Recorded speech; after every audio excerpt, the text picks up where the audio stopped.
Good morning to all of you. मैं कमल द्विवेदी। आज मध्य प्रदेश में एक बहुत बड़ी समस्या बेरोजगारों के सामने उत्पन्न हो गई है। व्यापम, पीबी, एसएससी कुछ भी कहें, अगर हम दाऊद इब्राहिम का नाम बदल कर चंकी पांडे रख दें तो क्या चंकी पांडे अपराध करना छोड़ देगा? बिल्कुल नहीं। उसी तरीके से व्यापम भी अपराध करना नहीं छोड़ेगा, जो मध्य प्रदेश के प्रतियोगी छात्र छात्राओं के लिए बहुत बड़ी समस्या उभर कर सामने आई है। मित्रों, मैं अपनी बात बहुत ही कम शब्दों में कहना चाहता हूँ। मजा मारे गाजी मियाँ, धक्का सहे मुजाबर। वोट मध्य प्रदेश के भांजे और भांजिया ने और नौकरी मामा जी के सालों के लड़के लें, यानी उत्तर प्रदेश, बिहार, राजस्थान के छात्र छात्राएं यहाँ पर नौकरी लें। मित्रों, जिस तरीके से आज छात्र छात्राओं के साथ अन्याय हो रहा है, ये अन्याय अब बर्दाश्त के बाहर हो चुका है। ये अन्याय आज से नहीं, सन 2011 से ही मध्य प्रदेश में शुरू हो गया था, जिसका कभी किसी ने विरोध नहीं किया। सन 2013 में जब लाखों बीएड अभ्यर्थियों को यह कहकर शिक्षक भर्ती से बाहर कर दिया गया कि आप लोग बीएड किए हुए हो, हम डीएड अभ्यर्थियों के लेंगे। इस कारण से लाखों बीएड अभ्यर्थियों ने दोबारा बीएड करने के बाद डीएड किया। मैं आपको बताना चाहता हूं कि उस समय पर बीएड की फीस 27,000 थी और डीएड का फीस 2 वर्ष का 60,000 से ज़्यादा फीस था।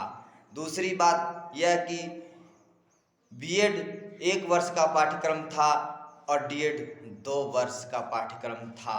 फिर आप बताइए, 2 वर्ष ज़्यादा समय देना और 60,000 पैसा ज़्यादा देना ज़्यादा होशियारी की बात है कि 1 वर्ष का बीएड कर लेना होशियारी की बात है?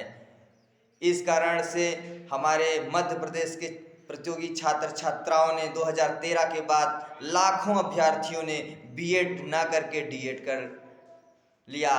अब शासन यह आदेश कर देता है कि प्राइमरी शिक्षक में बीएड अभ्यर्थियों को भी लिया जाएगा। बिल्कुल लीजिए, बिल्कुल लीजिए, इसका हम विरोध नहीं करते।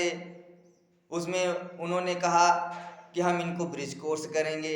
अरे भैया, आप ब्रिज कोर्स भी करा दीजिए, लेकिन उन डीएड अभ्यर्थियों को भी वर्ग 1 में बनने के लिए कोई ब्रिज कोर्स का रास्ता आप दिखाइए, वो भी ब्रिज कोर्स करे।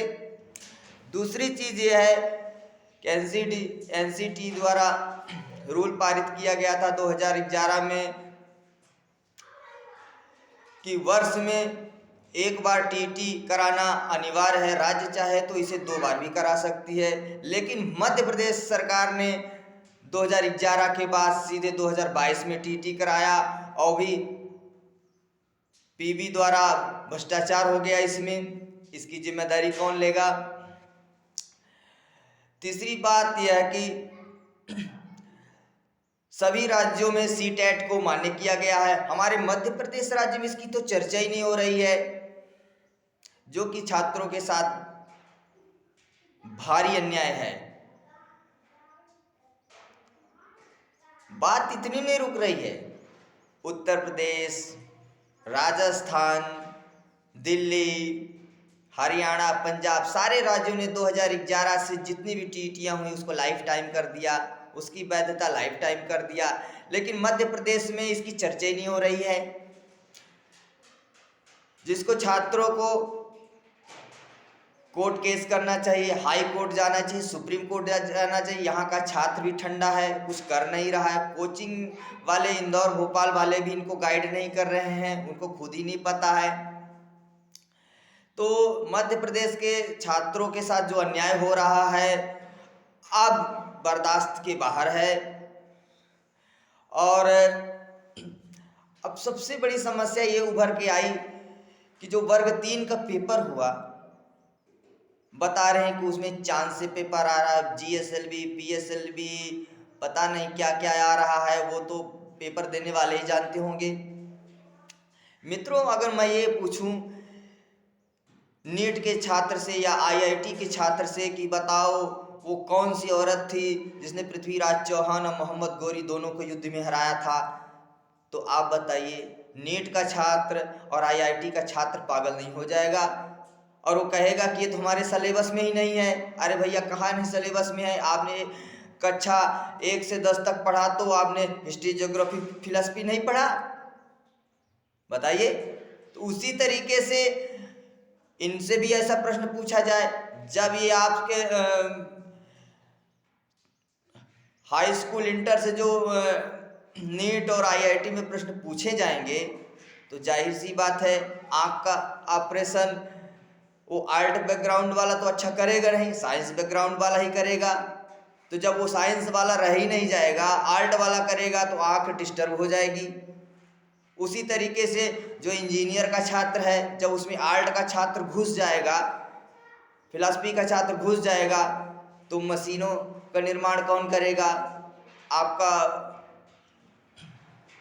यंत्र कौन बनाएगा?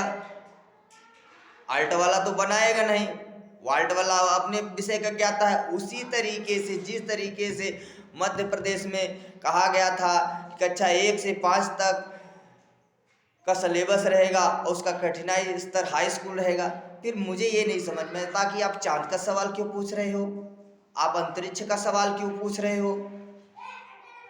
ये तो छात्रों के साथ घोर अन्याय है, उनके साथ एक भद्दा मजाक है जो छात्र बर्दाश्त नहीं करेंगे। इसका समय आने पर आपको माकूल जवाब देंगे। अब आप मन ही मन खुश होते होंगे कि अच्छा हमने इनको फेल कर दिया।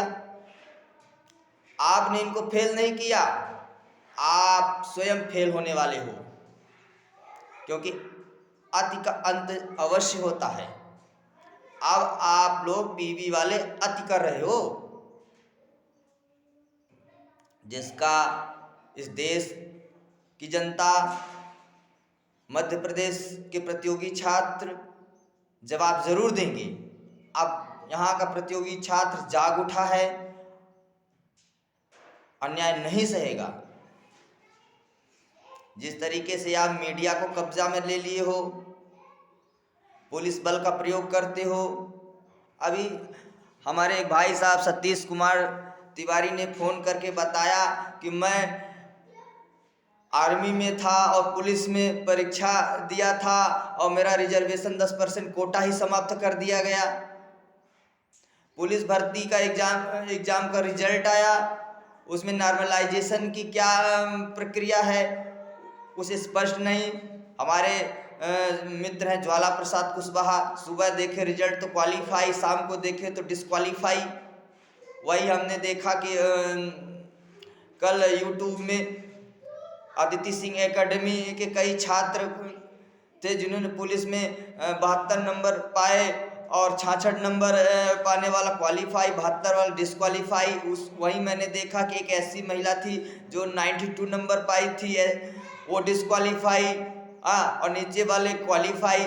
तो ये कहीं ना कहीं सिस्टम में गड़बड़ी है,